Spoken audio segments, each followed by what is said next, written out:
All right, good morning. Welcome everyone to the Oregon Housing Needs Analysis NAPTAC, the Needs and Production Technical Advisory Committee meeting. Glad to see you all here. For those who don't know, might be listening in, I'm Deb Myhoff. I'm the facilitator of the group. I'm going to point out some of the staff we have on the call in the meeting today, and then we'll get going with the agenda and goals and so on and so forth. So to start, Madi, why don't you kick us off on introductions for DLCD team? Sounds good. Thank you, Deb. Good morning, everyone. My name is Madi Valencia Aguilar. I use she, her, they pronouns, housing planner here with the department. Kick it off over to my colleague, Celestina. Thanks, Madi. Celestina Teva, also she and they pronouns, also housing planner. Thea. I should say Madi and myself, third person there, are of course, as most of you, all of you know, leading the NAPTAC, but we have our colleague Thea here with us. These folks have been working hard. Hi all, Thea Croman, she, her pronouns, housing planner, along with my colleagues Madi and Celestina. I'm working primarily on the Housing Accountability Technical Advisory Committee work, but happy to sit here with you all in case there's some overlap or questions, and just to witness. Thanks. Good and morning, I'll kick it to Ingrid. Good morning, everyone. Ingrid Cordell, admin support for owner rulemaking. Thanks, Ingrid. And let me just point out, we have Alan Lazo, who has been our liaison and fair housing expert for this group. Go ahead, Alan, and introduce yourself. Good morning, everyone. I'm Alan Lazo. You see him pronouns. I'm the vice chair of the Land Conservation and Development Commission and the former executive director at the Fair Housing Council of Oregon. Thanks for being here again, Alan. And Andre is on vacation this week, so she will join us at the next meeting. And then our colleague with OHCS, Mitch Hanush, is also here this morning. Hi, Mitch. Glad you're here.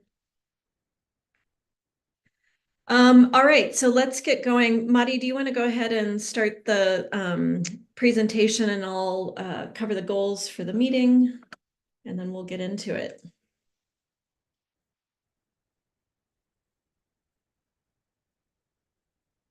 So I'm sure you all know and remember that the rules were published the middle of July. We spent the last meeting, I think all of you were here actually at the last meeting, but we spent the last meeting sort of getting started on some initial thoughts and perceptions. We heard from a few of you and expected it to have a deeper conversation about safe harbor options. One, the safe harbor that's in the first draft of rule, and then also the sort of thinking and options, and hear your thoughts on potential for a characteristic and location safe harbor. That's for the contextualized housing need translation. And so we'll get into that today. So we're gonna, Madi and Celestina are gonna outline sort of, where we are with those, and help sort of facilitate a bigger conversation and understanding about where we are with the first draft of the rules. And then we are also going to have a conversation this morning about the structure of the housing production strategy, including action selection, and demonstration of relevance and responsiveness. So we'll dig into that. The agenda has 65 minutes for the full discussion. We're going to spend 40-ish minutes on safe harbors and 20-ish minutes on the structure and action selection portion. So we really need to make sure we get to that discussion as well. And then we'll be through that conversation exploring potential refinements to the draft rules. Just want to remind everyone that the draft rules are exactly that. They're a draft. They were a first draft. Some of the ideas in there are sort of, floating ideas for potential discussion, need some more thinking and conversation These aren't necessarily reflective of what will be in the final. In fact, they are not reflective of what will be in the final draft rule. We have a lot of process to go for refinements with you all and others. That leads us into the first part we always cover in every meeting is the racial equity framework. I should have mentioned on the agenda, we are going to do a little in the discussion, we're going to have discussion. We're going to do like a little polling after each discussion item just to kind of check the temperature and see where you're at, because it's going to be a few weeks before we talk to you again. So we just want to keep advancing the needed refinements for this. So we'll get there. Just don't be surprised about the polling. All right, so let's talk about the racial equity framework and racial equity questions that we should have on our minds today. Okay. Thanks for that, Deb. I'm going to be covering the components of the racial equity framework that we'll be highlighting today. And they are noted in this red box here on the screen. So historical inequities and benefits and burdens. You know, we thought that it might be a really good, given the focus of our discussion today, might be really good to kind of go back to these two elements, which we spotlighted in the earlier meetings that we've been meeting that have been part of our process, just to lean into kind of the frame that these components bring.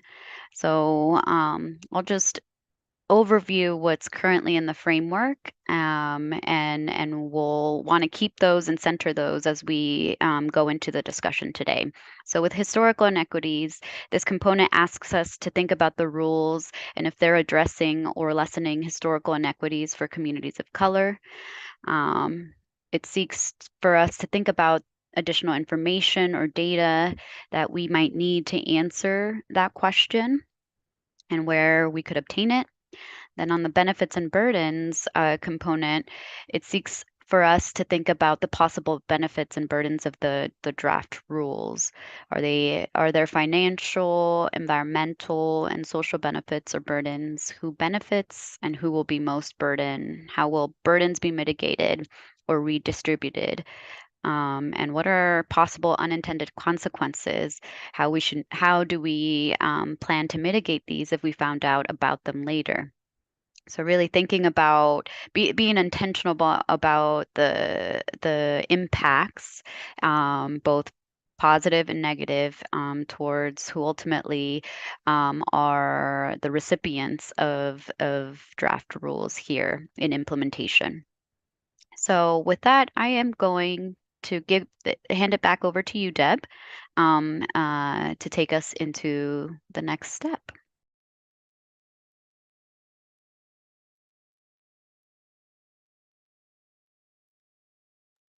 Hey, Deb, you're muted actually.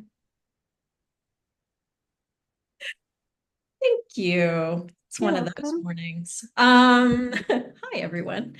The next step is to move into the presentation about sort of the parts of the rules that were for discussion today. And Madi and Celestina are going to help ground us in that, including safe harbors and the action selection strategy.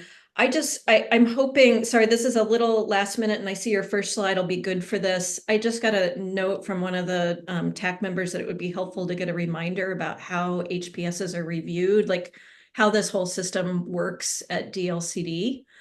So if you could maybe expand on that a little bit as you're describing this, that would be very helpful. Thank you. Yeah, and I'm on deck for this slide, so I'll kick us off. So this slide here outlines exactly the areas of focus that the NABTAC has been working within in our Goal 10 housing planning framework, as outlined under this particular statewide planning goal. So essentially, the focus of today is really digging into the translation process that would enable a city to take their allocation of housing need and their production targets from the state and determine the specific housing types, characteristics, and locations needed to respond to that allocation and those targets. And then we're also been charged with affirmatively furthering fair housing throughout the entire program. So, you know, we dug into that last week. We're digging into that more specifically as it relates to the action selection and the structure of the housing production strategy. So that is really the focus there. To bring us back to that question, though, so and maybe I'll back up and say just a reminder that the housing production strategy is the vehicle for which local governments are responding to their Goal 10 obligation. And ultimately, when they develop a housing production strategy, they submit this report to the department. The department is the reviewer and kind of holds the ultimate decision on whether the HPS is adopted with conditions, or remanded. So that really is kind of the ultimate step.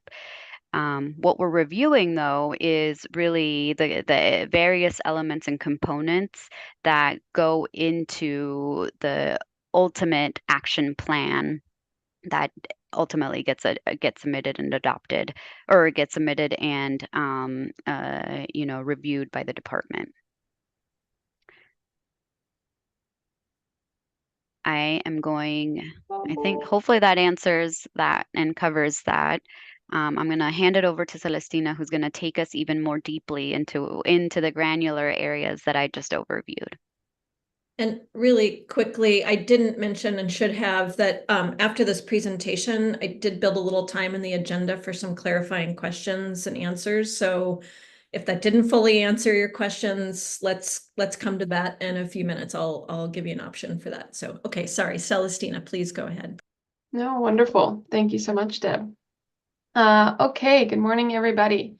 So I'm going to kick us off, as Madi said, in our kind of draft rule overview and review here with some of the sections in the draft rules that we didn't talk about last week.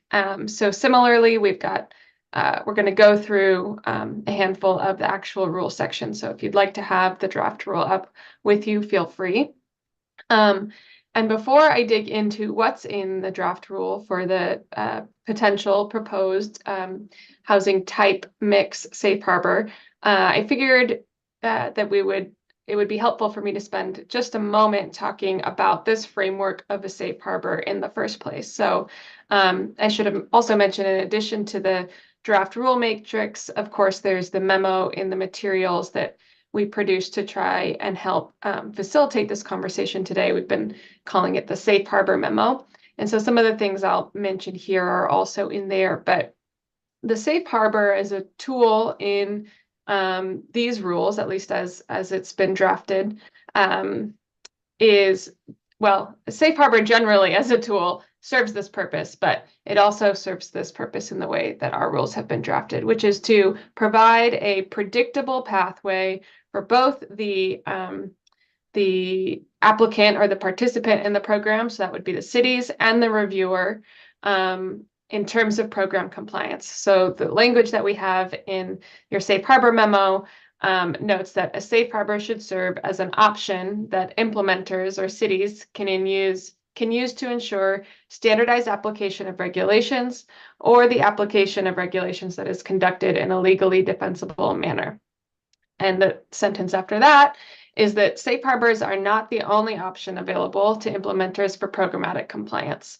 So we just wanted to offer the framing that there are trade-offs to using safe harbors, and just to clarify that the role they do play and the role they don't play. So the role they don't play is to prescribe the exclusive pathway that something can be done. However, their presence often trends the programmatic participation toward the safe harbor, because if there is a safe harbor, then that reliability influences the decisions that a city might make, not only for their own predictability and programming and capacity, but also in relationship to community members and interested parties, and how much back and forth and negotiation there may be in completing some of this work if there is a safe harbor that's not taken. So hopefully that helps in kind of framing some of how we expect to grapple with the potential for both the safe harbor that's proposed to remain or iterate, and the potential to consider characteristics and locational safe harbors.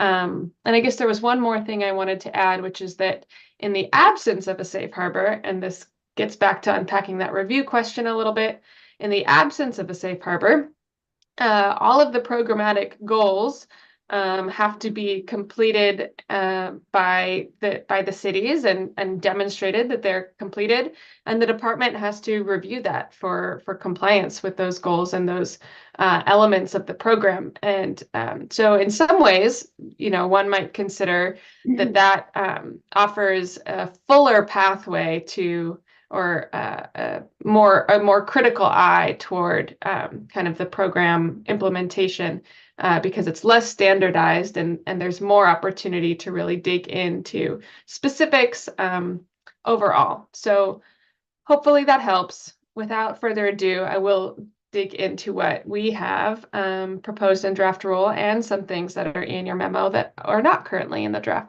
first draft rule.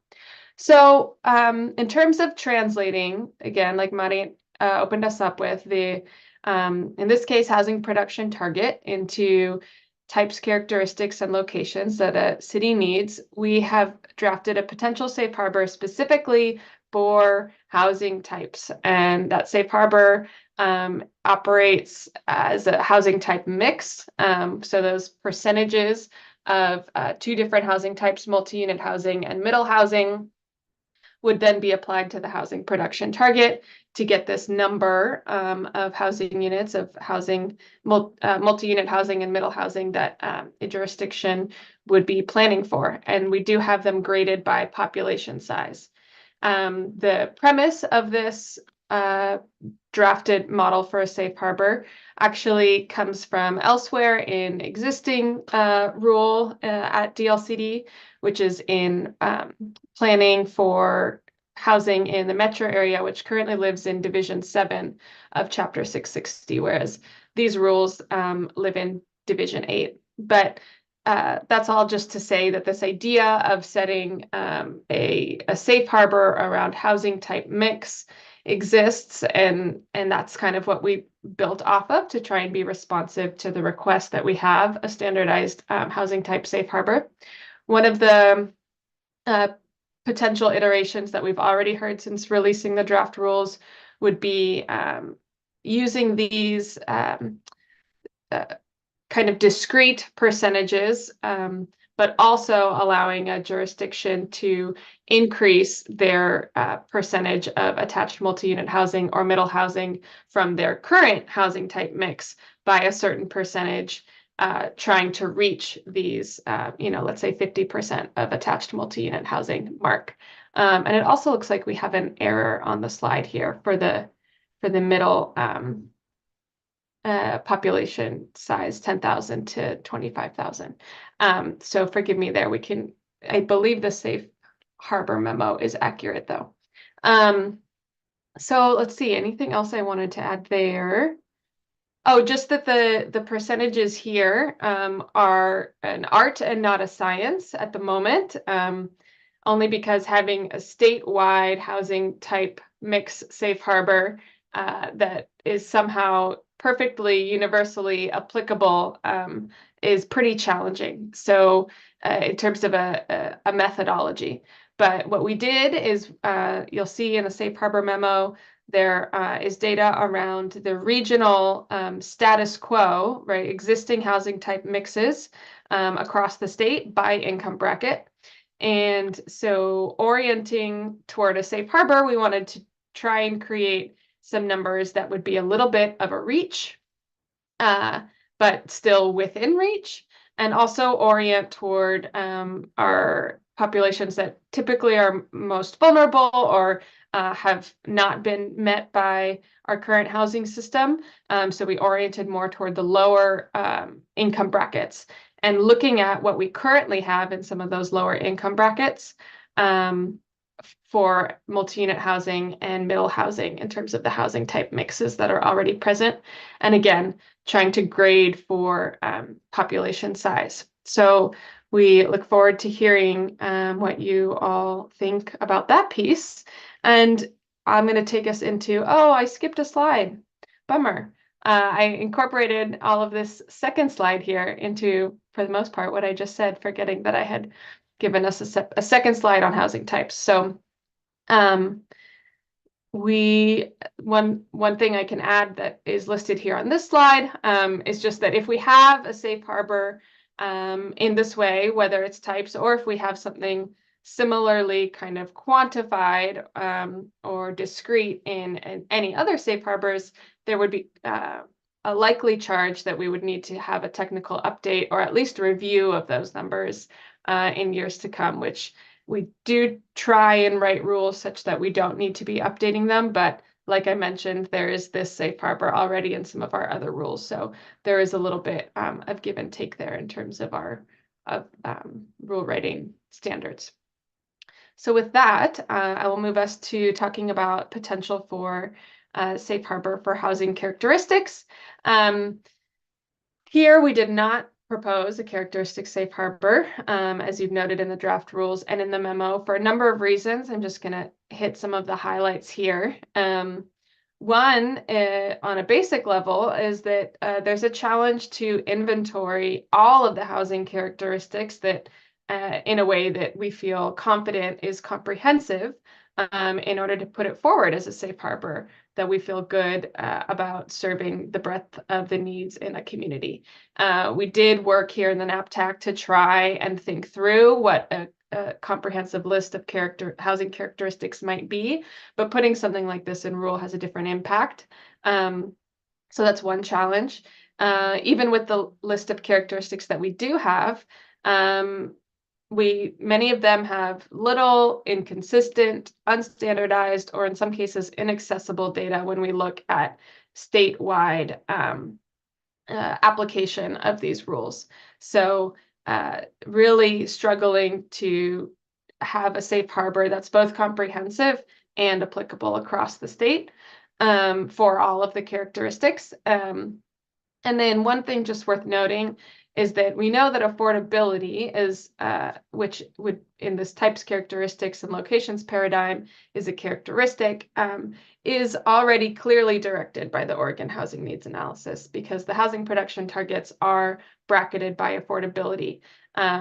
So in terms of having a safe harbor and the very important concerns about ensuring that we serve affordability needs, we're in luck in that piece is covered by the Oregon Housing Needs Analysis.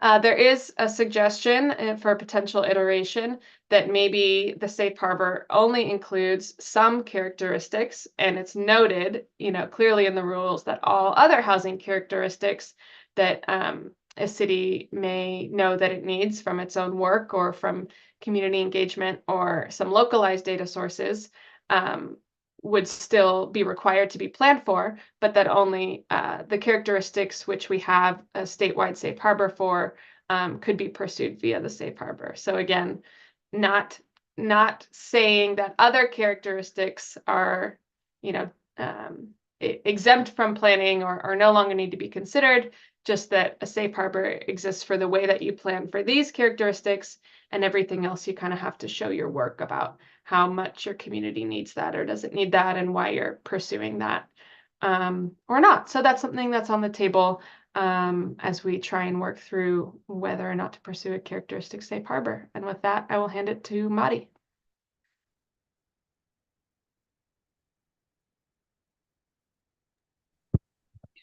Okay.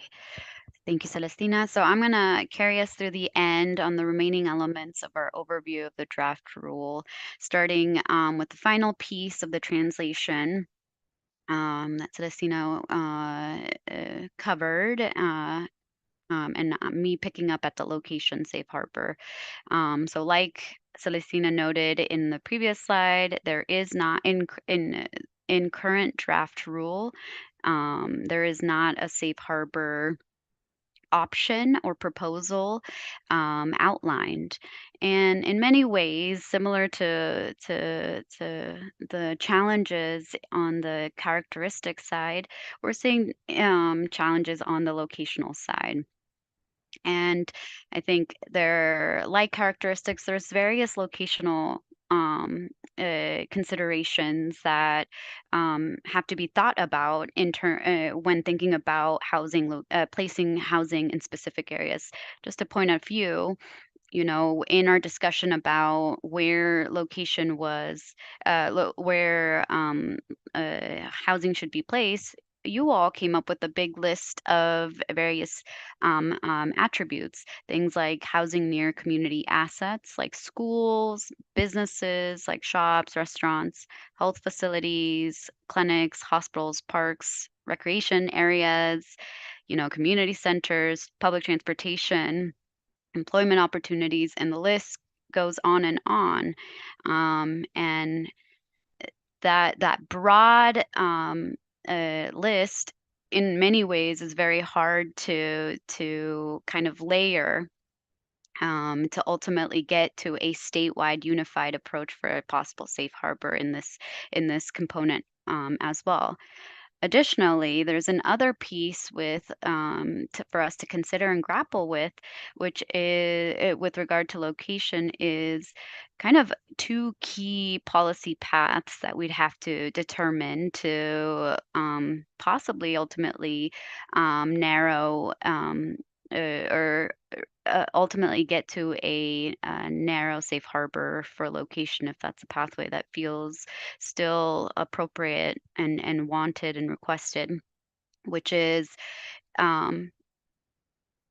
if we are working towards the outcome of true housing choice, that means that location for households should be able to find a home that responds to their needs in their community of choosing, which means all these community assets and attributes and locational factors would be available, and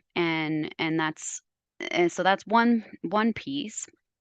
But then there's also this piece for us to consider is if we do continue to think about a safe harbor as it relates to location, is there do we need to plan for certain characteristics in certain locations, and then do they possibly conflict with true housing choice and that outcome that is embedded in the housing production program? And so, for example, in the memo, we describe this challenge by kind of leaning on the affirmatively furthering fair housing principle that tends to lean in this kind of policy direction, specifically as it relates to planning efforts that are focused on deconcentration of racially and ethnically concentrated areas of affluence, or RECAS for short, to develop housing policies and prevent displacement or mitigate displacement of certain populations. And their ability to return and to areas where they were displaced. So that is a narrow policy, and do we do that at a statewide level? And then what are the unintended consequences associated with that? So that, the memo lists in the same way that the memo outlines a lot of the various approaches that we looked at for each of the categories on the characteristics and location side. And I'm excited to hear from you all a discussion about about refinement and builds from all the approaches that were outlined in our memo. So with that, I'm going to take us to the second focus area for today in terms of the draft rule and outline the housing production strategy structure in the draft rule at a very high level. Because I know you've all been digging into that matrix and know all the elements of the HPS. So very high level overview, which is starting off with when a city is establishing their need from the HPS targets into a set of types, characteristics, and locations, then there is the actual planning. And so the planning then results into this action plan. This is exactly what we're talking about, the housing production strategy. One of the bigger items within this section in draft rule is staff clarification on existing elements of the program, informed through feedback from this group, through the RAC, and the parallel engagement program. So a lot of what you see in the draft rule are amendments to existing rules, just further clarification. One of the big clarifications that we made and that you'll see in this section of the draft rule is kind of that I want to note in this overview is kind of clarifying that the housing production strategy is a comprehensive citywide action plan focused on housing production, affordability, and choice, and really interdepartmental collaboration is required as part of this work in order to ultimately inform actions that will address the entirety of the housing production need that local governments are working on in their 6 or 8 year cycle. Specifically, I'm talking about those targets. And then the layer of the contextualized housing need. Those are just bigger items. I'm going to walk through the components that are outlined in the structure of the HPS now. First one being engagement. This section has always been exists in the structure currently in the rules. We've updated to reflect some clarifications that we described in last week's presentation, specifically as it relates to the engagement rules now outlined in the contextualized housing need. But essentially, one key piece here is local governments are now required to do engagement as part of the strategy selection piece of the HPS, which is different from the contextualized housing need engagement piece that offers flexibility to local governments to lean on other housing planning efforts to further contextualize that housing need. So on this slide is a list of the various things that our city has to respond to in their submission. And I won't go through that, but they're listed here. And then finally, the next piece of the housing production strategy is really the actions, which is the meat of the report. And on the slide is all the pieces that are included in the action requirement or the HPS. And this section of rule clarifies alignment with language change at the statute level. So you'll see that we're talking about actions to meet current and future housing need now, which has been updated from strategies to meet current or to meet future housing need, and now we're referring to the housing production strategy as opposed to housing production strategy report. So a lot of the amendments you'll see in this section is really kind of aligning with statute. That's a significant one. So we're talking about actions here, and then there's different sections that have been streamlined and pulled together to really emphasize that each action should have a pretty holistic understanding of why it's being selected. what the need is trying to serve. So all these items bulleted here outline the elements that the city is required to be responsive to for each action as they're outlining those actions in the housing production strategy to really understand, have a really comprehensive understanding of why that action was ultimately chosen by a city to address the need that they're trying to serve. So with that brief overview, very high level, I'm going to hand it over to Deb to carry us through the important piece, which is the discussion. We want to hear from you all. Great, thank you, Mari. So I'd like to take 10-ish minutes or so. Let's see what questions you have just to get some clarification. Do you have questions about anything that was in the Safe Harbor memo? Questions about how the draft rule is shaped up? Things staff just covered. And then if you could hold your sort of concerns, opinions, et cetera, for just a few minutes, then I'll set us up for the discussion on safe harbors and this action selection.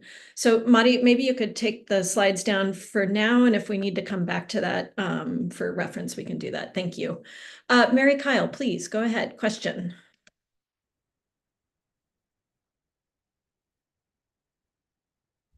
Mary, you're on mute.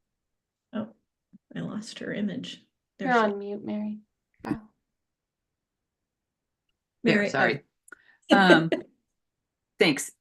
So just on the first set of those 3 different sets on the safe harbor on types, I think it would be really useful if there was a description of what exactly it is a safe harbor from. And I think the bullet in the one slide got partway there, and the materials in which it said it translates housing production targets into a housing type mix. But that still doesn't tell me if it's a safe harbor from anything other than the total number of housing units allocated to a city. And in particular, you know, there's a lot of other things that are going to be in the characteristics and locations. But is it also a safe harbor from the affordability requirements? Because if it is, then I definitely have comments on the inadequacies of it as a safe harbor from that. But that isn't super clear to me. And then the other thing, and this might be getting more into the HPS thing, but it would be, it can be hard to evaluate a safe harbor without knowing this, but how does the agency propose to evaluate non-safe harbor housing production action plans? You gave a list of everything you expect a city to produce, but I still don't know the standards in which you will be evaluating that. Maybe that's for the later discussion. But I use as a example the middle housing rules, where cities could adopt a model ordinance, or they could adopt something else that in the rules there were minimum characteristics that a city's own adopted ordinance addressing middle housing had to meet. So yeah, those are. It sounds like maybe Celestina or Mari, if you could give some, thank you, Mary Kyle, if you could give some clarifications around a little more about safe harbor and if it extends to things beyond the type mix or how the other. Or what it means for the type mix. Yes. What are you trying to address with the type mix? Great. Yeah, so the statute requires that that a city understands their housing need by types, characteristics, and locations. Mhm. So, right, so the one step in the process of a city identifying what housing types are needed, that translation, that's the only piece of this puzzle that the housing type mix safe harbor would apply to. So it would not change at all the affordability bracket allocate. It really doesn't change. It doesn't change anything that the Oregon Housing Needs Analysis implements at all, because what the Oregon Housing Needs Analysis provides doesn't include housing types, characteristics, or locations. So it's these 3 things that a city is going to have to come up with their determined needed types, characteristics, and locations, that the safe harbor for any of those individually would serve to say, you can do it this way if you want.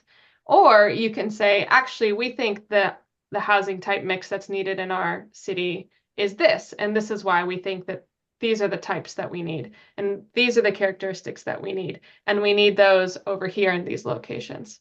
So that could be demonstrated throughout or by way of the contextualized housing need and all of the work that goes into looking at the state provided data and any local data and doing fair housing issue analysis. So the safe harbor is very limited to just determining what the needed housing types are. And can you also speak to the other part of the question, is how you would evaluate, how DLCD will evaluate those who go it on their own versus those who go with the safe harbor type mix?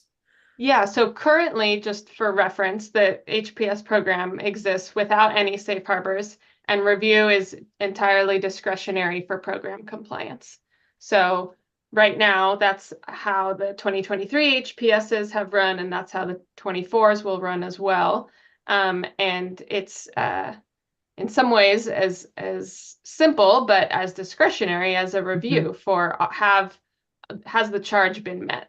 In terms of the comparison to the middle housing code, I think the reason that at least for the time being hasn't been translated to the draft rules is that the housing production strategy program is supposed to be inherently responsive to local need. And so I think it's challenging to create this, exact rubric of you must do this. And we're trying at the moment to not quite do that. I understand the middle housing is a much simpler thing, and maybe I'll hold other comments on how to maybe get at that when we talk about the HPS stuff. But I think you confirm that safe harbor for housing types is very narrow. So like, for example, that it doesn't include affordability. And so, for example, the fact that 50% of the units, and maybe all of the categories or to it, whatever, that can be multi-unit, and some percentage has to be middle housing. And then, so the multi-unit is therefore anything more than middle housing, which could be a 6-plex or an 8-plex based on how, what middle housing is defined. And we know that is not enough to meet subsidized housing, the various funding streams for subsidized affordable housing. That's not the density that is the minimum densities that are required for most kinds of subsidized housing. So we know it's not going to meet that, just as one example. So that seems a very, so I'm uncomfortable with that large multi-unit because it's so huge, that breadth between anything that's not middle housing and 20 stories or whatever. So, but in any event, the fact that it's that narrow as to what it's a safe harbor from is helpful. I just hope that's clear to cities. Yeah, thank you for the questions. And I feel more discussion items in there, and I want to capture those in just a minute. And just I know Celestina said this, and I'd love to hear from cities if you need clarification on this, but this is for the purposes of HPS planning. So it's assume this type, the affordability brackets are being given to you. You're going to have to tell us about characteristics and locations that you are planning for in your HPS. So just to frame it up one more time, thank you for being patient, Brock. Please, question, clarification needed before we get into discussion.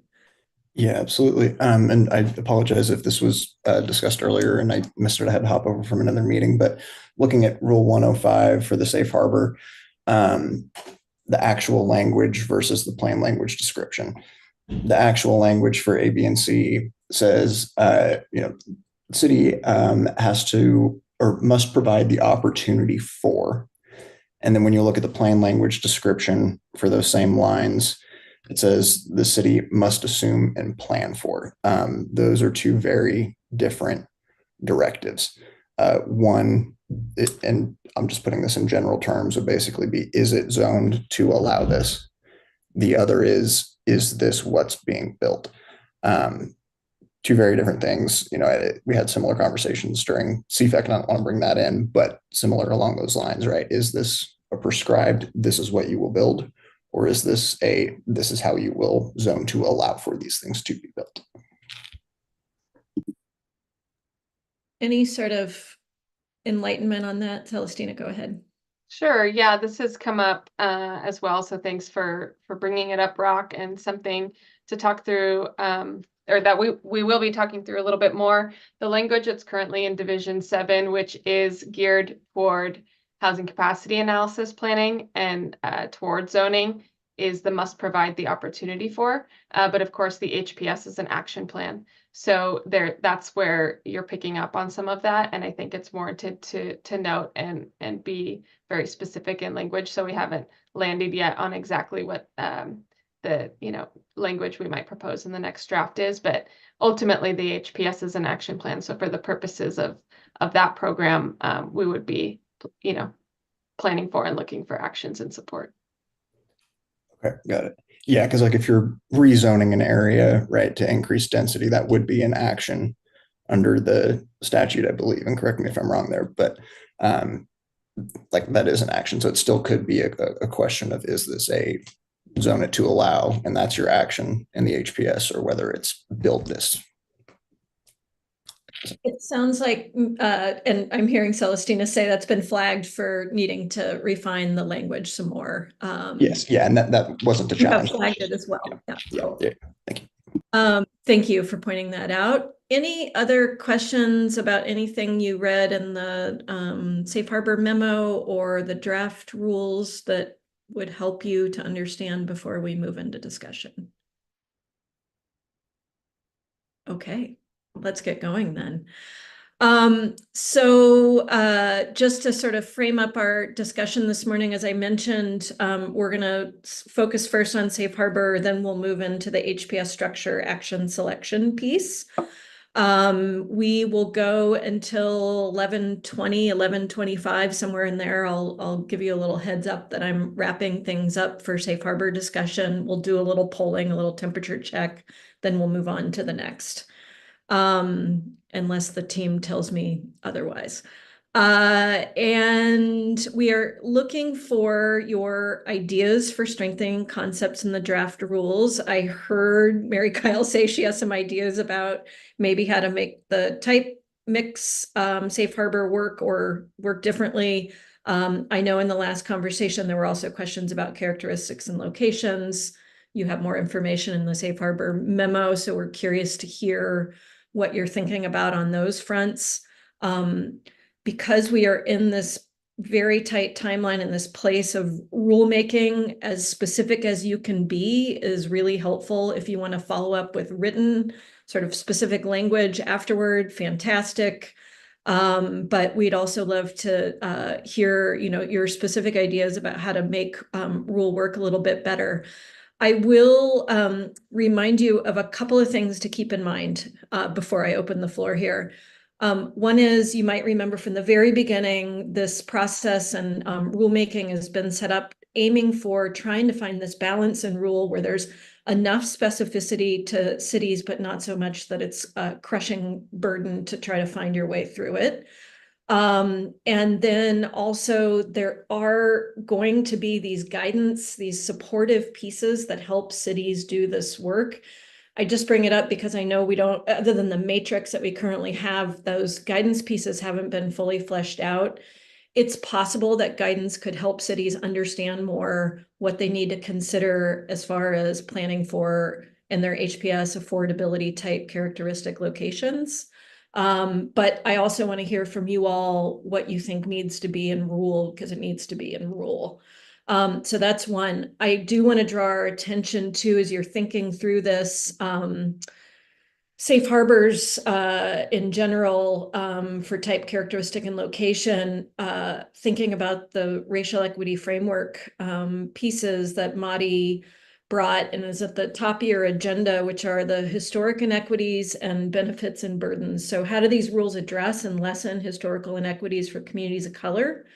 And what are the possible benefits and burdens of these rules?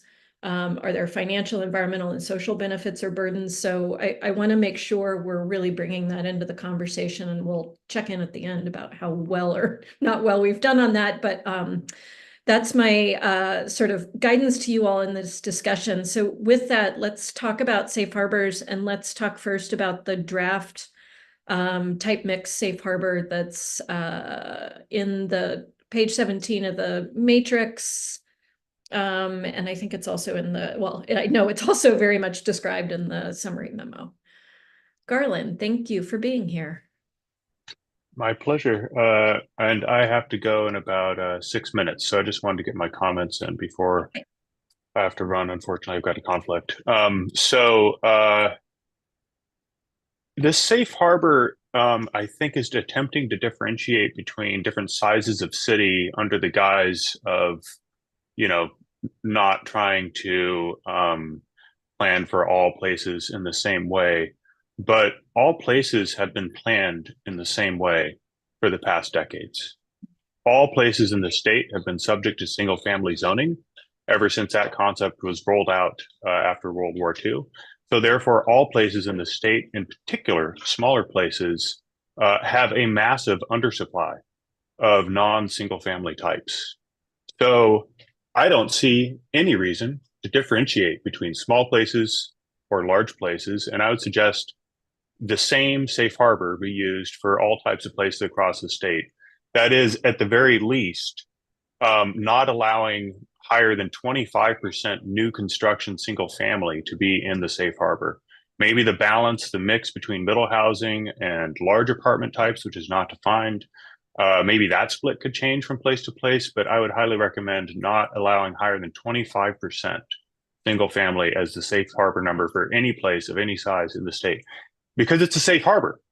So if you've got a small jurisdiction that's like, no, we need to build more single family housing, then okay, hire a market study, prove the demand, the continuing demand for more of the product type that will always come in at the highest end of the market. You need to prove that demand, but the safe harbor should be for the lower cost housing types. And related to that, this cutoff between multi-unit attached housing and middle housing needs to be defined probably numerically. I don't know if you want that line to be at 5+ units for multi-unit attached, or 20+ units, or 50+ units. But 5+ units would align it with census, which would at least make it easy to track compliance from decade to decade. But just remember, the safe harbor is just for the new growth increment, right? It's not saying that in 20 years only 25% of all homes will be single family. Rather, it's saying that the increment built over the coming 20 years will be not to exceed 25% single family homes, which, when you add that to the vast amounts of single family already existing, will slightly dial down the percentage in single family, but vastly increase the absolute numbers of multi-unit attached and middle housing types, making up for their underproduction in the years since 1945. I also just want to talk about the allocation of buildable land in the draft rule matrix before I go, which says that local governments shall maintain climate-friendly area zones with sufficient zoned residential building capacity to contain at least 30% of current and projected housing needs, but the local government shall determine housing capacity within the climate-friendly area for the purpose of meeting identified housing needs. I think this fundamentally misconstrues the relationship between capacity and demand being projected housing needs. Given that we need to see capacity be roughly 4 to 5 times expected demand, then climate-friendly area zones should be equal to 30% of 4 to 5 times. That is 120 to 150% of projected housing needs, not 30%. And this increase in capacity must be accomplished through rezoning of existing areas and cannot be used as a justification for urban growth boundary expansion. We need that sort of stronger language to protect against gaming of the system. And I think that's all my comments. Okay, thank you so much, Garland. I just want to mention some of that language you were just referencing at the end there. I realize these are sort of in some ways artificial boundaries, but the rules that relate to the housing capacity analysis are on that longer timeline. That's the CowTAC is dealing with that, but that doesn't mean that the whole system doesn't need to work, and staff here are thinking about how the whole system works. So just want to Absolutely. flag distinction there. Yeah. And oh, sorry, just one more thing on the housing production strategy report structure.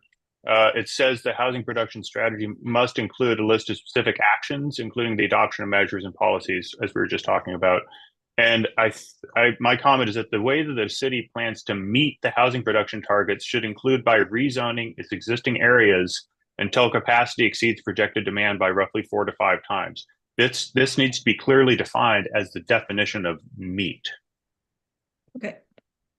Thank you. I'm gonna, for those of you who can stick around for the rest of the meeting, I'm just gonna put a pin in that sort of last bit of conversation, please, if we can. I appreciate, Garland, that you have to run off, so happy to take those comments. And you can submit more in writing after the meeting as well.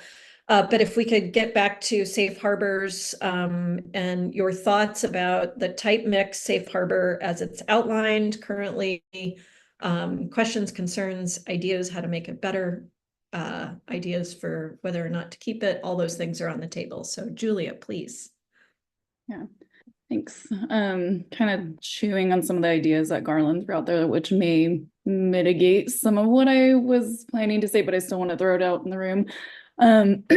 First, I also just kind of wanted to know, I think for me, at least the way I've kind of been trying to think about safe harbors or the reason for them or how to prioritize them in my mind has been just kind of focusing on hopefully the point of them being making it easier for local jurisdictions to meet requirements, especially jurisdictions that maybe have limited capacity to do some kind of like in-depth analysis, and in particular requirements that support some of kind of the equity goals or populations who tend to have more barriers to accessing housing. And so just kind of, that's kind of been the framework that I'm trying to think of this through, just for a little context. But one of the things that I wanted to flag for the existing proposed safe harbor, I wanted to echo some of Mary Kyle's concerns just around where the floor would be for both categories. I think making sure missing middle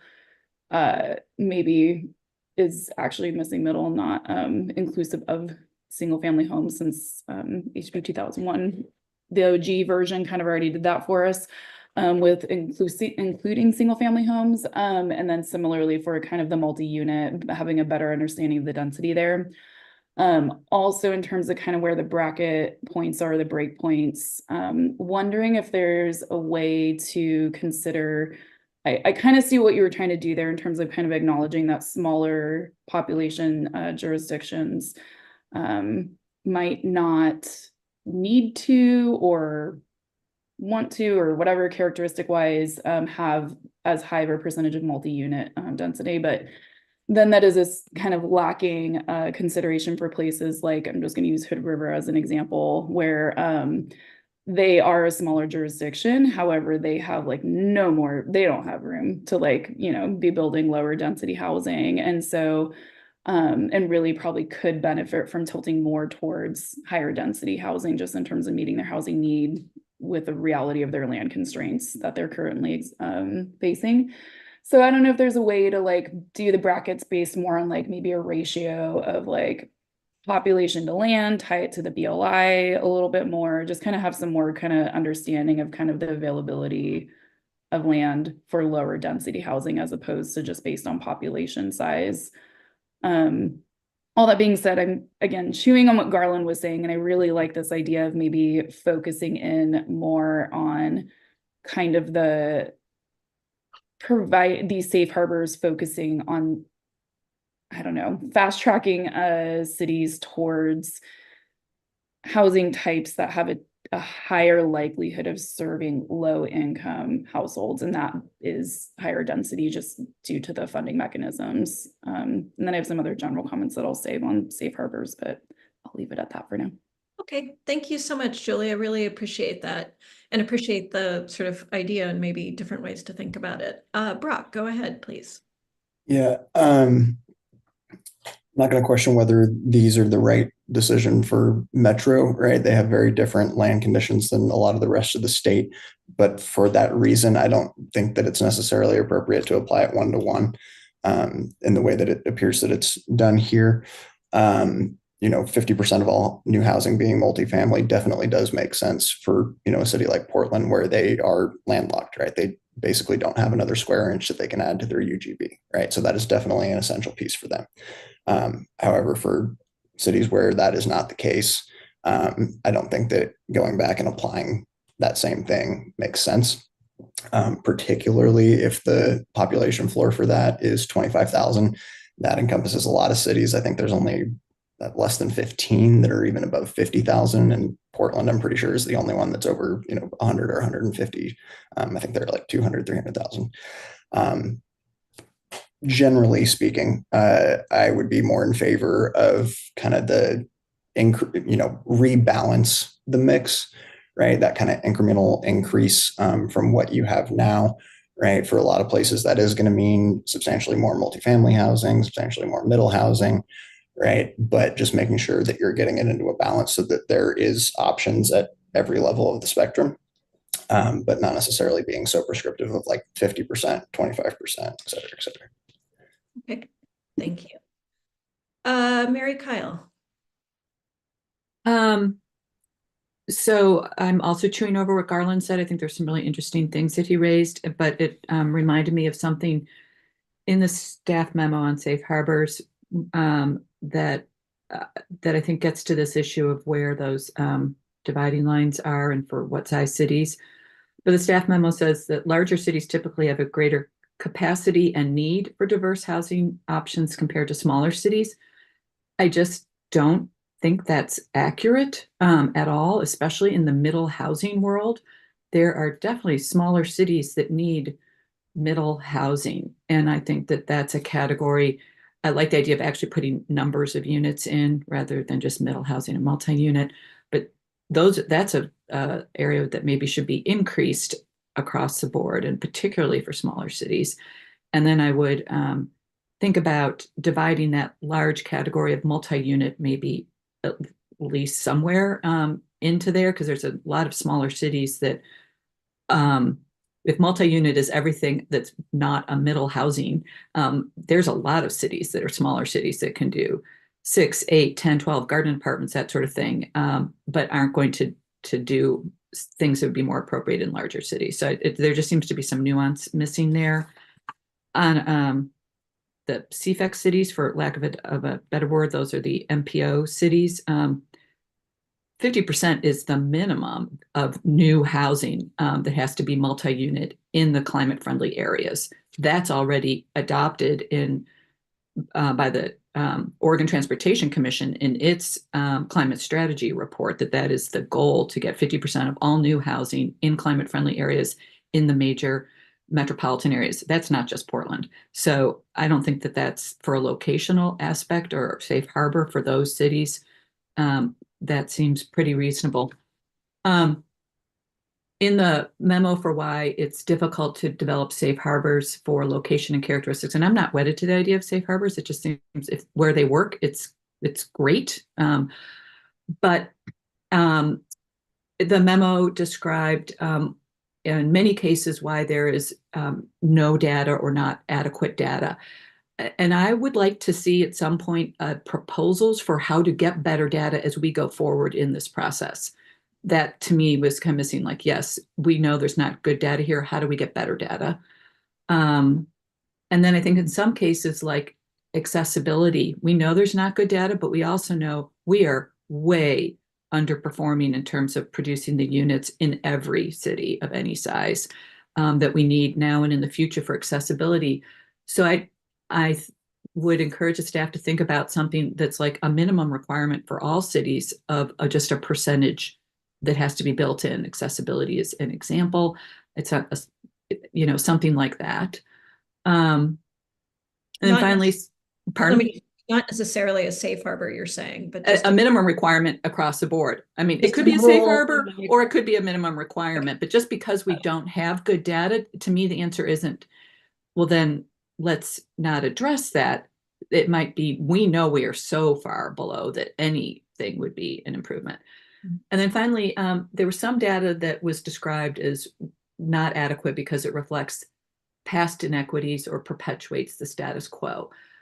And that's true, but I still think that's good information for addressing past inequities in terms of what we have, in terms of how we require equity in our housing production to make up for those past inequities. So it sounded a little dismissive of that information, which I think is critical to knowing where we really have to make up ground. That was it. Thanks. Thank you. Celestina, some insights or questions or thoughts for Mary Kyle? Yeah, thank you so much, Mary Kyle. I do want to speak to a couple of those things. One is that the conclusion of this rule writing process will absolutely come with a set of recommendations, or at the very least identification of challenges, even if a clear pathway is not always known in terms of data needs. And data needs, for example, on your example of accessibility, we're already working interagency on identifying what's needed there. So just know that while we probably won't spend NAPTAC time digging into what that is going to look like, when we hit those walls, we are noting them and they are getting worked on the back end. I just kind of assumed that, but usually there's like a parking lot list of things that, for future. And anyway, that'd be great just to make sure we all know that clearly, right? That's great. Yeah, that makes sense. I appreciate that. And perhaps there's a place we can find a way to put that in an up-to-date way. In terms of some of the other comments about data availability, I might repeat myself just to say that this memo was written specifically about the viability of creating a safe harbor, not at all related to the validity of the data to inform potential problems that a city should respond to. So all of the data that is available, including the data that will be on the dashboard related to the production of accessible units, or I'm sorry, I shouldn't use the term dashboard, the equity indicator related to that, and any information that a local government has, whether it's statewide consistent or not, all is required to be responded to, at the very least, because of the fair housing issue area related to that type of housing, but also because people with disabilities are a protected class. The fact that all of that information and the housing outcomes that are occurring in a local jurisdiction have to be responded to is 100% part of the program. The only question is, if we're going to create a safe harbor based on the data that we know reflects housing outcomes that are inequitable, then how do we come to a safe harbor? How do we pick a different number when the data that we're looking at is reflective of what we don't want to create? So hopefully that distinction can come through about the way that this was framed. And so in some ways, it is dismissive of the applicability of certain existing circumstances to a safe harbor application, but not dismissive about needing to redress and address those issues. That requirement has not gone away. Thank you. I just want to point out we have sort of 10 to 15-ish minutes for safe harbor conversation. I was getting us focused on talking about the type that's in draft rule. I want to keep doing that, but I'll also open it up for other comments, as Mary Kyle, thank you, contributed regarding characteristics and location. So I want to make sure we get all of those. And one more thought, because I see, Brianne, you have your hand up, which I'm excited to see as well. Jurisdictions, cities that are in the room and other local governments that are in the room, how are you feeling about the draft safe harbor for type? Is it helping? Can you see how it would be beneficial in your HPS planning? Can you imagine a characteristic or location safe harbor that would also help in your planning and be constructive? So I'll just sort of flag those are things we really need to understand as well. And with that, Shannon, we're glad you're here. Please go ahead. Yeah, thanks. Just one observation. I've heard it sort of implied a couple of times that only multifamily housing can be affordable. And I just like to again raise that middle housing can be affordable too, for home ownership as well. And many of us do that all the time, especially when there is some form of subsidy. And just historically, there's been a focus on layers of subsidy, including tax credits for multifamily housing. But middle housing can be affordable too. Thank you. Thank you so much for that reminder. Very important. And obviously the work you're doing at Habitat is critical for that. So thank you. Brianne, go ahead. I guess leading off what Shannon said, as far as the safe harbor for mix, I guess I'm still struggling a little bit based on Mary's questions and the responses of understanding what that is an actual safe harbor for. I was under the assumption that that was for the translation of affordability to mix. It sounds like that is not the case. So I'm just trying to think about, okay, then what is it actually, what is it an actual safe harbor for?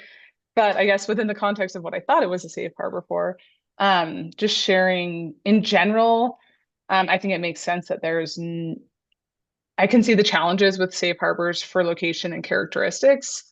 And I understand why we wouldn't have those as a universal statewide, and that makes sense to me. And based on the data, or based on the memo, the explanation of the lack of viable data as a city, I guess I find that explanation challenging because the city still does have to provide that justification.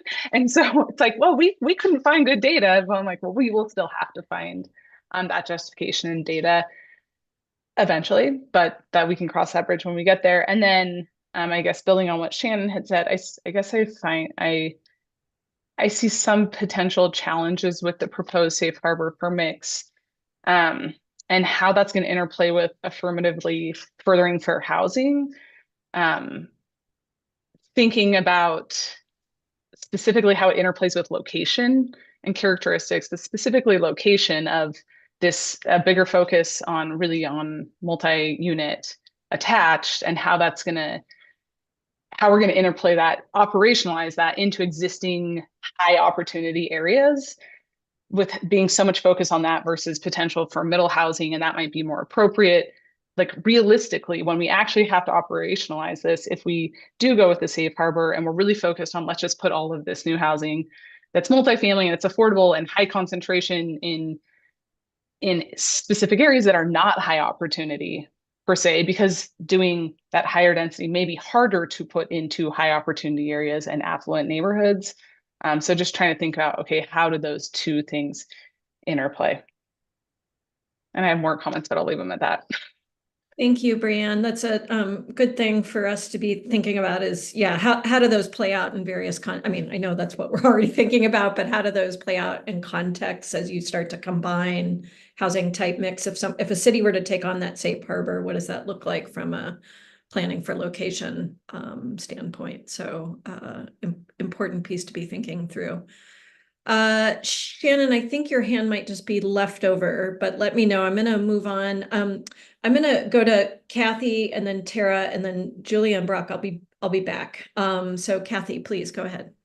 Yeah, I would like to talk about the housing characteristics, which I know are not currently proposed, but I really like the housing characteristics that have been obviously informed by the NAPTAC discussions, which of course I would think, but I think they really give a good cue to cities about what they need to focus on, and especially the cultural relevancy, and again, picking up on what Mary Kyle raised about accessibility, because we were talking way beyond what the federal government and the state requires on accessibility. And if that's not in a safe harbor, where are we going to put it? Because that needs to be out there, and the cities need to be focusing on it as they develop their strategies. Thank you, Kathy. So I think, let me just get a clarification from you, and maybe it's still a question in your mind. Are you suggesting that those characteristics that NAPTEC helped define should be written in rule as things that cities at a minimum need to address, or they could also be in guidance rather than rule? Does it matter where that lives? I think it matters to the degree that it's enforceable. Okay. Because if it's in rule, it's enforceable. If it's in guidance, it's not. Yep. Okay, thank you. Tara, hi. Yeah, good morning. So first, I did appreciate a lot of what Brian was saying, especially about data and jurisdictions still needing to be able to figure out how that data, how we're going to get it in order to justify what we're putting into our HPS. In terms of safe harbor, you know, I have been very much wanting to find a way to have a safe harbor for location and characteristics for the cities that, so the cities that can lean into that have the ability to lean into that. Also, so that there's something of a bit of a North Star that the state is giving us to help, you know, direct cities to help us have an understanding of sort of where the state may be seeing positive outcomes, right? We're not, in the last cycle, we really weren't clear what positive outcomes were going to be for the state. So I think clarifying that is important. One thing I have been struggling, I understand it's very difficult, and one thing I have been struggling with is ensuring that the rules will be effective for all different contexts. I think some of the challenges that we saw with middle housing, recognizing it was a very different thing, was that was designed specifically with an infill paradigm top of mind, which hasn't been the state for every community. So what we're seeing in Gresham now is, you know, we did our 20-year housing needs projection in 2021, and we are going to exceed a third of that production with what we're seeing planned and under development right now in our greenfield areas. So we're seeing a lot of housing production exclusively in our greenfield areas, which is a very different context than a lot of other communities are seeing. So what I'm trying to figure out is like, okay, how is this conversation we're having here and these rules also going to apply to some of the things we have a lot of urgency about? We have urgency behind making sure that we're affirmatively furthering fair housing in these new emerging neighborhoods in Gresham. We don't want to perpetuate the type of regulations we have historically to get the products and the kind of stratification that we've seen historically. And so I want to use the HPS sort of as a tool. I want the city and the state to sort of have some common goals behind affirmatively furthering fair housing and not perpetuating the same types of housing development that we have historically. But I'm kind of struggling when we're talking about sort of existing neighborhoods, breaking up those, you know, concentrations of privilege within existing neighborhoods, because that's not where we're seeing our market. And we have very limited ability to steer the market, right? So if there is an urgent need in a community, kind of like we're seeing with the pace of development in greenfield areas, how can our needs and the state's needs, I think they do align. I'm just having trouble figuring out how, with the way this conversation is occurring and the emphasis on existing neighborhoods, existing communities, how that's going to, in the end, marry itself up. So if I can just sort of throw that out there and kind of challenge everybody to think about how this is going to work in a breadth of different contexts, I would like to do that, and we can have some of this conversation offline, I think, as well. But because I think the infill conversation is incredibly important, but also we have these other circumstances that communities are seeing, and I think there are common goals, but I'm not sure we've just gotten there yet with the way the rules are crafted. Thank you, Tara. I appreciate that sort of thinking, especially in that context of AFFH, sort of how do you think about, it's not just dealing with historical inequities, but how are you making sure that you're not building new inequities with greenfield development? Thank you. I also just want to sort of maybe query you a little bit. Your first comment was about how safe harbor for characteristic and location could be sending a stronger signal from the state about what the real sort of ultimate or ideal goal might look like for cities to be working toward. Could that, in your mind, be accomplished in a different way? Could it be defined in rule better, as Kathy has mentioned, or in guidance in some other way, or is safe harbor really the best way for the state to indicate the ideal future? Yeah, I think that's a fair question. I do like the safe harbor because if communities can meet that, it means that they're exempt from a lot of other work, which is truly a lot of other work, right? So I do like the option of having a safe harbor. I think there are additional tools, as you're implying, that also could do that for them. I don't think that was a strong part of the last process. So if it could be having those other additional tools, other additional communication methods, I think that'd be very helpful going forward. Okay, thank you for that. And I see, Alan, you have your hand up, and I'm guessing you have some thoughts about the fair housing conversation. Yeah, thanks, Deb, and thanks, Tara. I just wanted to go back to the question or the concept you posed around the focus on existing neighborhoods. And I think what I would say, and I think what I'm actually looking for, is maybe some confirmation from staff. My sense is that the focus on the HUD, what HUD calls the racially and ethically concentrated areas of poverty in existing neighborhoods, is really a focus on a data point, right? So it's not necessarily that that's the only issue to be addressed, but it points out that an issue exists. And it certainly needs to be addressed in a way, but the way to address it would be forward looking in new development and new production in our housing.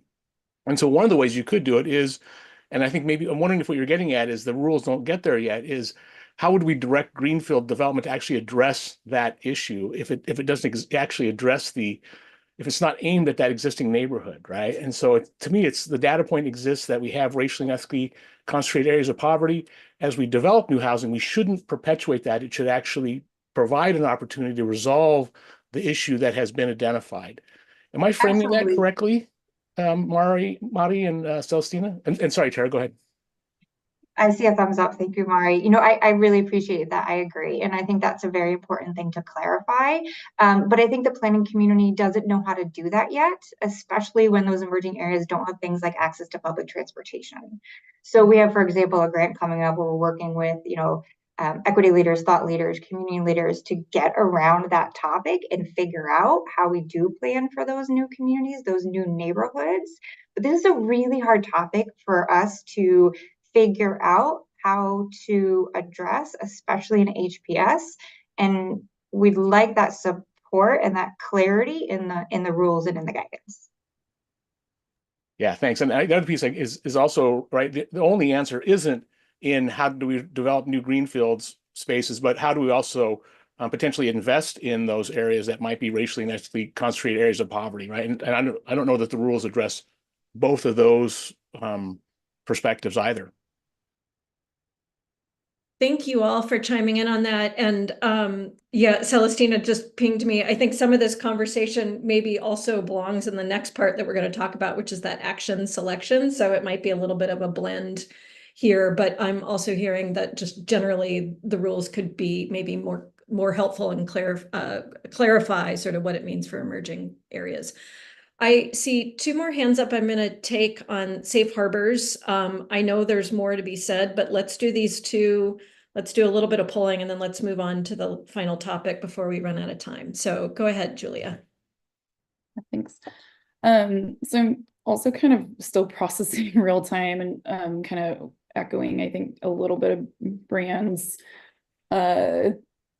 confusion or perplexity around how affordability does or does not fit into the type safe harbor, in particular because affordability is actually brought up several times in the considerations of the bullets within the memo. So I think I'm still trying to wrap my arms around it. And so maybe that's just a little bit of a reflection of like some additional clarity being needed on that front, especially for cities who have to actually implement this. But with that, I have some ideas that I can just put in an email to save for time, but maybe a clarifying question is, in terms of safe harbors, is there any reason that there cannot be a layered safe harbor that is kind of meant to have a common thread for example, related to the intention of meeting affordability unit mix needs, but across type, characteristic, and location. And just one really quick example that I kind of have been noodling on is like a safe harbor that is associated with just one type of affordable housing. And Shannon, sorry, I didn't mean to imply that that is the only type, but just one type of affordable housing, such as higher density, that aligns with the ORCA location preferences in order to kind of ensure higher levels of success around types of affordable housing that will be funded based on zoning that relates to the location that is in the ORCA. So I'm just kind of wondering if there's ways to kind of like layer them to meet the true intent of all of these. We're talking about them in segments, but the reality is they all interplay on each other to meet the goals around inequities in housing production. So again, I can write some things down there, but I just wanted to understand if even that layered option is an option at a high level. I see a thumbs up from Mary Kyle on that idea. I don't know, Celestina or Madi, I know we're all thinking in real time here and all sort of working through this, as you could see in the memo. I don't know if you have any other comments or if I should just go ahead and move on. I can offer maybe some things briefly, which is that we have looked at what it might look like to have a safe harbor that anchors on affordability brackets and then has a different set of types, characteristics, and locations that you are assigning to an affordability bracket. And that's something that has started to crop up since we released the draft rules. However, I will say that so far in analysis with consultants, while there are some interesting pieces, it doesn't seem like very promising across the board and like applicable and defensible necessarily. But maybe a clarification I can offer that I think is somewhere in the memo, but it's just one piece of a very large document, which is that at the moment, the draft rules are written and really most of the system is kind of oriented around keeping type and affordability separate in the sense that what is going to drive a housing development to be affordable is not the type. It is whether or not it is developed to be affordable. And so while there are some correlations, and we know that there are funding sources that orient to varying housing types, like ultimately the planning for affordability, while needs to be informed by type and can be informed by location, just like the funding should also be informed by location, right? We know all of the challenges between trying to locate affordable housing in areas where the cost to develop is higher. So there are absolutely all of these layers, and the challenge is to not create a false equivalency that if you're planning for multi-unit attached housing in this location, that means you're meeting your affordability goals either. So trying to hold all of that and then create a safe harbor that says, if you do this, you're good, is kind of the challenge we're hitting. I'm not sure if that helped or not, but there's a tension between equating a type with affordability that we've been hitting. That at least brings us all into the sort of chaotic headspace we've been trying to sort through. So thank you. Brock, if you're able really briefly, it would be great. Thank you. Yes, I'll be quick. One, thank you, Celestina. I appreciate that. Two, I would say for characteristic and location, I think these should be in guidance. And I just want to remind that this is a safe harbor, right? Not every city is going to use it.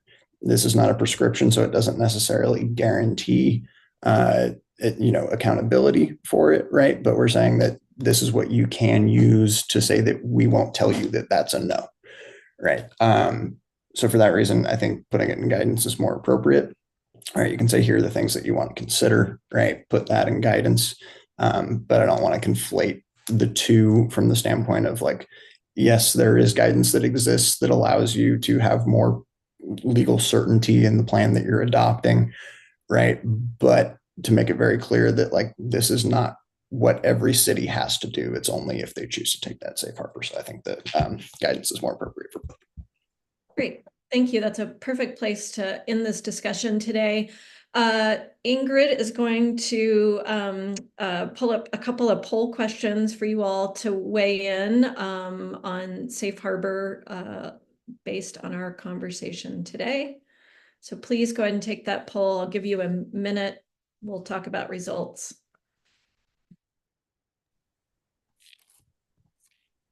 And then we'll move on.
All right, it was a good moment of meditation there. Ingrid, please go ahead and close the poll. I think I got everyone. I'm sorry if I missed somebody. And share the results would be great. And we can just sort of bring that up so we can all see where we are at this point in time. And I'm sorry we don't have time to necessarily talk about the results, but we'll, are you able to share the results? Maybe I should ask that question. Yeah. I hit share results. Is anyone seeing it? Are others seeing it? Okay, I might have, sorry all. I think I closed my window too fast. Yeah, okay, great. So looking like it's worthwhile to spend some more time on thinking about refinements to the type mix, Safe Harbor, encouragement to look at options for characteristic Safe Harbor, and a little split thinking on locations, which I think we heard here today. So thank you all. We just wanted to kind of get a sense about how strongly you all feel on that. So great. I'm going to move us on 20 or so minutes to talk about action selection. And Mari, if you could put in the chat the questions specifically, thank you, that we have about the sort of HPS structure action selection process, that would be great. Again, I want us to keep thinking about all the racial equity framing questions, but especially when we're thinking about the sort of action selection process that's been laid out, historical inequities, benefits, burdens. Are we getting at that? So do you have any questions specifically about that section of rule, which I think we addressed some at the beginning? And then do you have some specific amendments or, just thoughts or concerns about the way that action selection HPS structure has been laid out? Julia, please go ahead.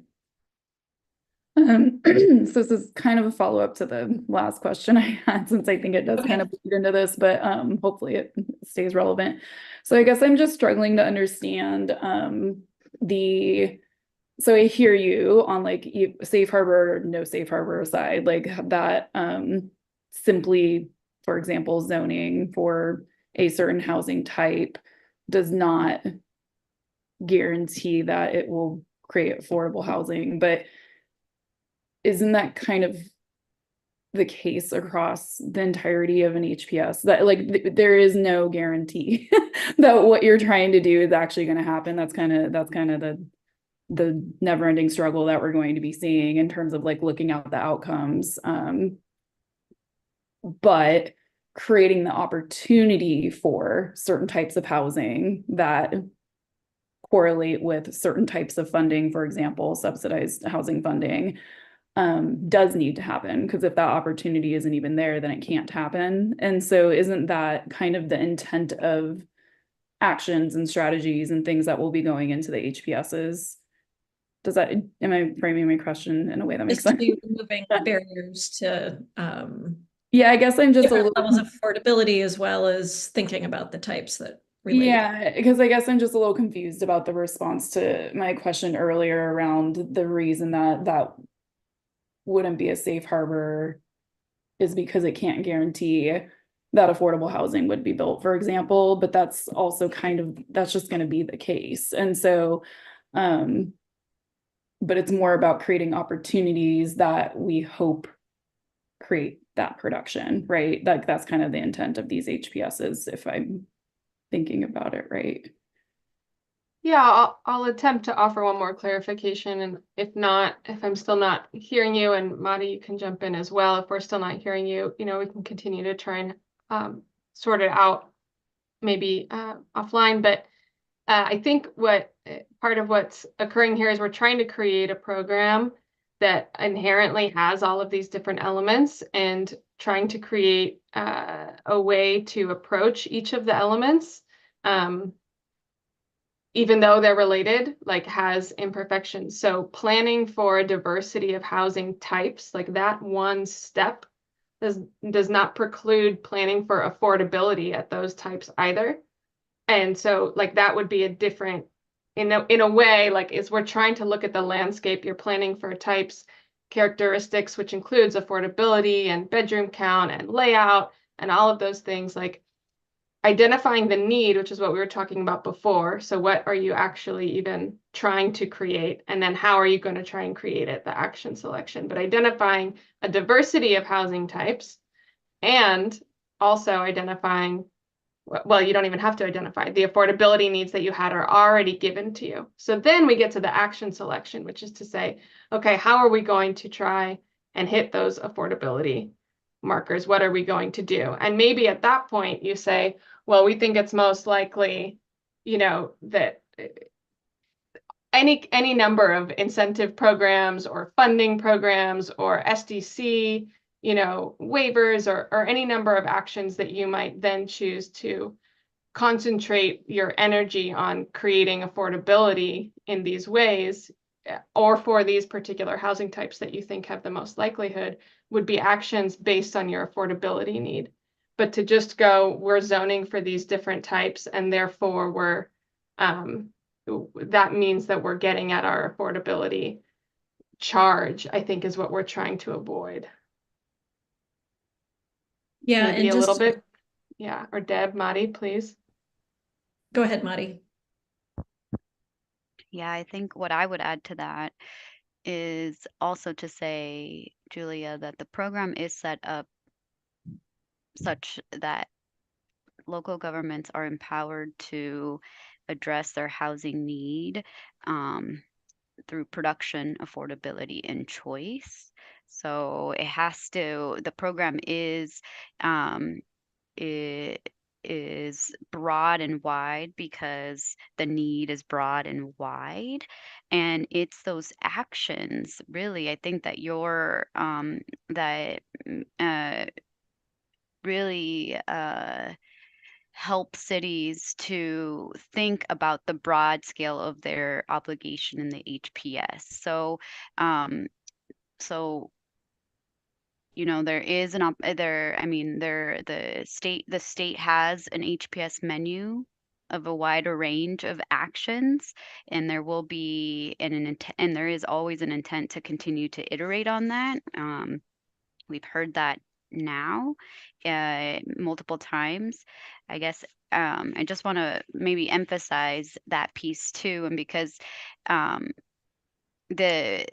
a lot of these pieces can be local context matters. There's this interesting balance of setting a framework and cities really responding and empowered to do so under the frame of these new elements of fair housing and equitable outcomes. And so I'm not sure if that's helpful to further kind of distinguish that need and the action piece that is a responsibility of the cities and all the things that they're really trying to achieve, and how all these various pieces really connect. But yeah, if more clarification is needed, of course, happy to do that offline too. It is not in the program. The program is designed to, hopefully be build the framework, and really local governments be empowered to do to build from that framework. But it is nuanced in there as well. So I can understand too if there are this can be complex, or might require a little bit more massaging to really land. So I'm happy to lean in there and continue to lean in there to ensure that we're all in that common understanding. So yeah, let us know if there's more there, or if the collective response there helped in any way, shape, form. I think I'm realizing it through your answer that I do understand all this, but I'm wanting to combine things that are separate in the plan. And so like I want to combine them into a safe harbor. And so that's, I think, the conversation that we can have maybe offline. So yeah. Yeah, and maybe worth us continuing to think about how that could work. Shannon, I know, thank you for your patience. I'm sure you have some thoughts on that. Yeah, thank you so much. I really appreciate this whole conversation. And right here, I think I have some very concrete thoughts, or pull back some threads I've heard before. One just open question I have, and I don't even need the answer right now, but I would like the answer, is, and I think that Mitch is still on, like, what are we measuring? And I think I've tried to ask this before. Like, I feel it would be important to measure what permits have been pulled for what production, and how long is it taking to get from permits to occupancy. I think like that's the kind of thing it could be really fruitful to measure. And if possible, right, could we measure where there are affordability layers with permits for different housing types too? Because I think that that's where we're going to learn things about what's working on the ground. I also and I apologize, I tried to review all the materials if I missed the link, but I haven't seen an updated action list for a while. And I thought I understood that there's this desire to crosswalk the action list with needed housing. And if that's even if it's in progress, I would love to dig into that and look at that pretty hard. I think those are, and just a comment, right? Because I was in Gresham, right? I was at the Myrtlewood Way site kickoff for 20 homes. And a phrase was used by Steve Messinetti from Habitat Portland Region that I feel like is appropriate into this space. He called the funding stack that we're using for affordable middle housing lasagna financing, right? That for that site and many, we actually have city resources, county resources, where eligible metro resources, state resources, and federal resources. So they're not all under the control of the city. And I know that's obvious, but I feel like it's worth a mention again. Thank you. Thank you, Shannon. Mari, and before I go on to Brock's hand that's raised, or Celestina, any insights into the matrix, updating of the matrix, the action list? Yeah, happy to be responsive to the 2 points actually, Shannon, that you raised. On the first piece on, tracking permits, that is actually going to be reflected on the dashboard. So annually, cities have an obligation to submit a report to us that outline exactly what's permitted and produced. Though that information, we're working with our partner agency, OHCS, to reflect that on the dashboard. So the dashboard will show what's been produced on the market side and on the affordability side. So that's that first piece. The second piece on the HPS menu is, you are correct that the HPS menu has not seen an update in a little bit. But that doesn't mean that it is not on our radar. It's completely on our radar. A lot of the discussion that we've been hearing we've been outlining and things you're not seeing, but in our back end tracking that will ultimately inform a refinement and includes the crosswalk of needed housing. So staff have not yet begun to that work. That work is not time sensitive in the way the draft rules for 2 focus areas here are. So our energy is here, but ultimately shifting in that direction and hoping for additional funding to further support that to enable what might be a more digestible, usable, friendly resource for local government. So hopefully that responds to your second piece there. Yeah, very much so. Thank you. Thank you, Madi. And it might be partially responsive, though probably not fully responsive to some of the concerns that or thoughts that Julia brought up of wanting to see how these all, as any good planner would, see how they all sort of nest together, how the system works. And I can imagine when you get to that refinement of the actions, you'll start to see how some actions will be getting at different elements of needed housing. So, you know, some might hit affordable and a certain type of housing in the same action. So it might be that some of that gets relieved, but I completely understand the rest of it, which is, can we create a safe harbor that describes more fully what the ideal state is in the future? Okay, Brock, and then Matt, and then I'm gonna start to wrap us up. We'll have a little poll again, and then we'll do a final wrap up. But go ahead, Brock. Thank you. Yeah, and hopefully this will be a quick one, but this would be, I think it's in 2 under Rule 140, where it's saying for any engagement feedback received that didn't result in an action, you have to provide an explanation detailing why it didn't result in an action. That seems incredibly broad to include in a report, and I would guess that the cities feel the same way, but please let me know if you don't. Any engagement feedback seems really like, is that just kind of by bucket, right? Is it specifically related to fair housing issues? In which case I think that should be stated explicitly. But, you know, I mean, and clearly doing this is an exaggerated example, right? But what's a strategy that would make sure that we have enough housing? Well, we could, you know, create another pandemic and take a bunch of people off the table, right? And then we have enough housing, right? But obviously that's not a serious strategy. And I don't think you should have to provide feedback for that. So like what's the level of like detail and like number of responsiveness to like certain comments and stuff like that? It just seems like that could get unwieldy to manage in a report for cities. Thank you for pointing that out. And I know it's something that's been thought through as well. Matt, please go ahead. Yeah, so first of all, I'm sorry I'm arriving kind of late to this, well, very late to this meeting. I had to be at another meeting, but I did want, and so this is going to comments probably a little bit out of order, but I wanted to mention just one concern I have generally about the safe harbors that I've been reading, and that's with the proposed OAR subsection 1A through C, where it talks about housing type mix, and that safe harbor. What concerns me is that it doesn't really get at enough in terms of the characteristics for accessible units.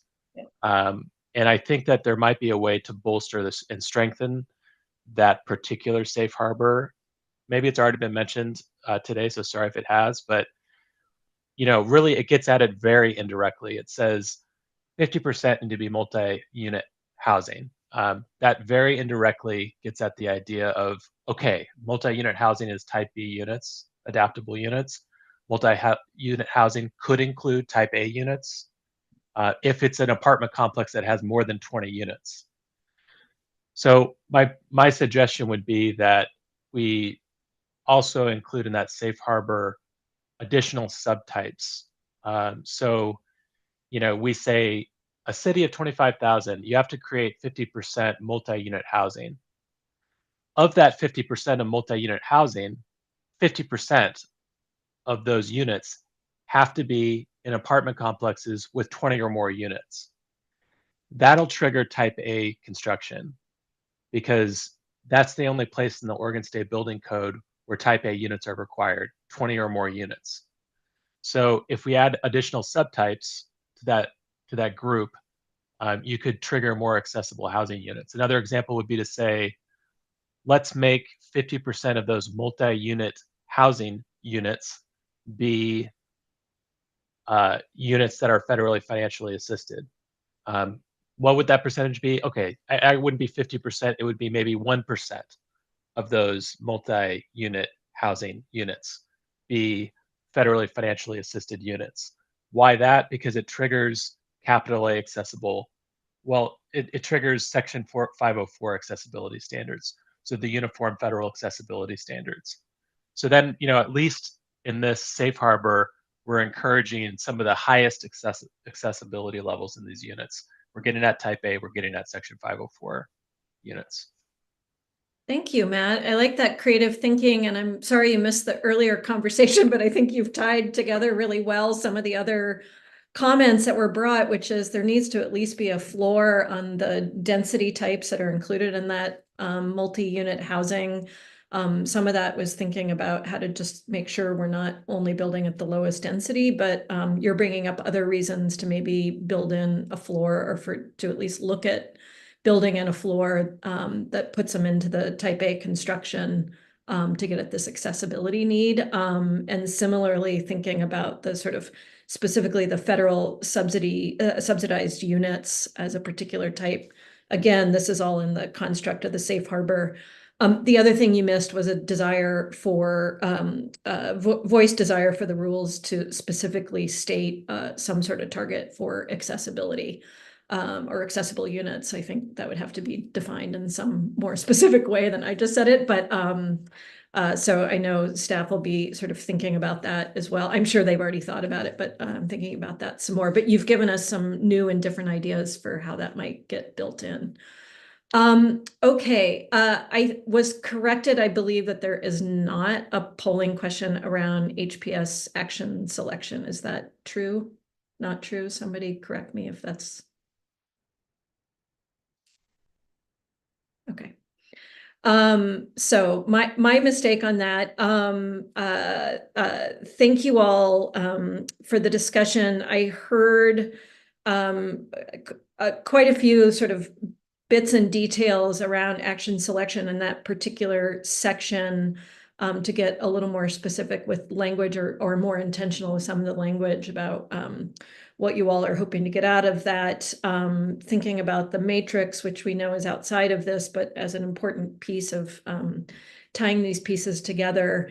And I suspect as we keep moving forward here, and maybe even after our next meeting, which I'll get to in just a second, we may have some more thoughts about how this structure, the HPS structure and action selection could be tightened up a little bit more. So let's, and all of this, of course, we'll keep talking about, but really appreciate the ideas you brought, the concerns you brought, questions you brought. It's given us a lot to think about. I do want to, as part of this wrap up before moving on too quickly, check in about our racial equity framing today, with a special focus on thinking about how these rules regarding safe harbor and action selection address historical inequities and also benefits and burdens of community members.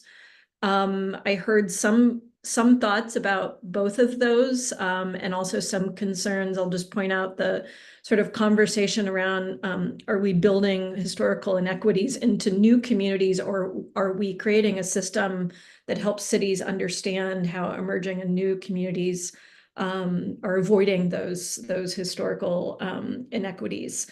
And while it's also dealing with current and real inequities, and then just that general tension that's always there with those areas of concentrated privilege, as Tara called them, and sort of how to do all the things at once, how to make sure communities of color and communities of lower income have access, equal and fair access to opportunity, to community assets, to things like transportation options.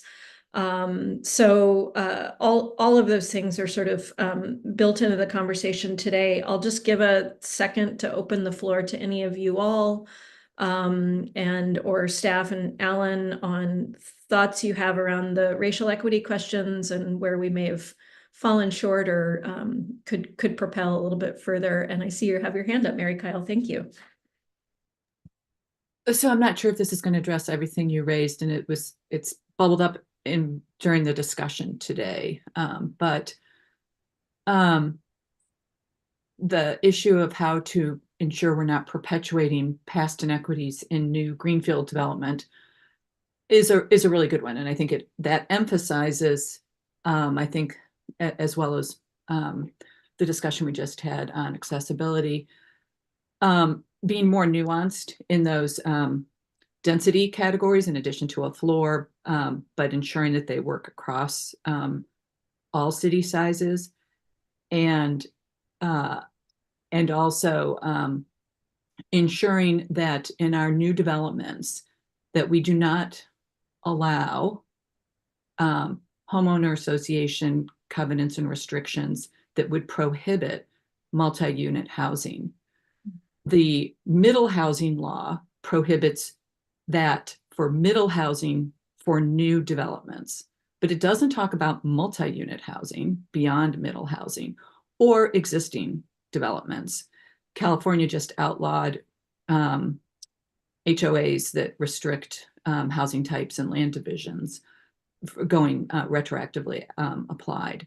So it seems to me that at least going forward, those types of restrictions should be prohibited in new development, not just for middle housing, but for multi-unit housing. And it also emphasizes for me that we need that denser housing that's kind of between existing middle housing. It's like the upper levels of middle housing, the 6 and 8 plexes, the garden apartments that are really workable in all communities, that we need that for rental opportunities, regardless of whether they're produced by the market or with affordable housing subsidies, as well as home ownership in smaller attached housing units. That we really need to see much more of that allowed.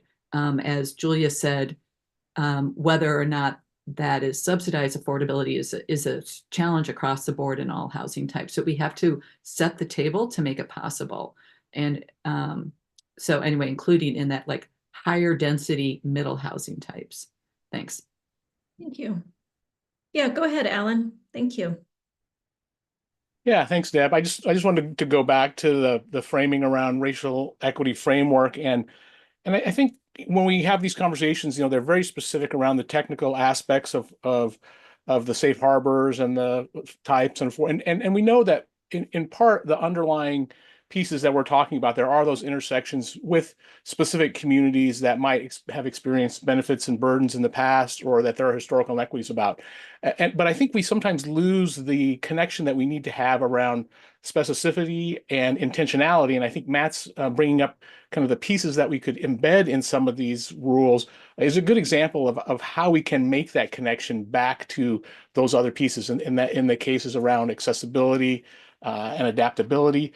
We don't very often do that with some of the other protected classes, and I think it can be difficult. I think a lot of times, again, when we're talking about affordability, we're trying to make that connection. But I would also encourage us to make sure we're thinking about, are there other specifics that might be warranted as we're having these conversations to connections to those protected classes that we're trying to serve as part of our connection to fair housing. Thank you for that. And yeah, I think our, well, at least the characteristics, especially that NAPTEC raised, and the location ideas that NAPTEC has raised, really tie back into that. Some of those other protected classes being, age, different religion, religious practices that relate to housing type characteristic and location. So, those were a couple examples. Okay, thank you. Really appreciate that. We are at noon. Mari, I think you had a slide for me. If you could pull it up, if you're able to really quickly, just to recap what's coming up before we close out today. Let's see here. Did you pull it up? Sorry. No. Okay. I'm going to get started on talking about it, and she might pull it up just so you can see it. The Rulemaking Advisory Committee is meeting again next Wednesday. They'll be taking up some of the discussion and some of the key policy questions you all have put on the table the last couple of meetings and, well, the last few months, frankly. And so some of you are on the rack, some of you aren't. If you're not, I highly encourage you to tune in. They're always available on YouTube recorded as well. And then a really important one, I think we flagged this for you last week, but frankly, I've lost track. Our next meeting will be on August 14th, 2 weeks, and it will be jointly held with the Housing Accountability, Housing Acceleration TAC. There's a couple of members that cross both TACs. And that, of course, primary purpose of that connection is to make sure that the two pieces are really well connected in rule, and to puzzle through where maybe the sort of work you all have been talking about with housing need and affirmatively furthering fair housing isn't flowing perfectly into housing acceleration and vice versa. So look for an agenda on that coming soon, but that will be a joint meeting, and I think it's the same time, 10 o'clock start time. Yes, okay. And then we have one more meeting before the next round of draft rules will come out, which is August 21st. And we'll be picking up whatever sort of comes out of the rack next week, and then other topics as staff are refining and coming up for that draft rules, which will be in a packet for the next rack meeting happening right after Labor Day. Again, this isn't the end, but we're getting toward version 2, and then we'll be carrying on through the fall with further refinements beyond that. So I will see some of you at the RAC meeting next week, and then if not the RAC, I will see all of you hopefully at the joint meeting with the HOTAC in 2 weeks. I very much appreciate your comments. Also, just a reminder, if you have specific wording questions or, sorry, ideas, other things, staff put in the chat, and you always have it in emails from Madi about how to be in touch with them and direct whether it's feedback you're just giving to staff or feedback you'd like published publicly. Please note that. And with that, we will close out the day. So appreciate you all. Thank you. Thanks all.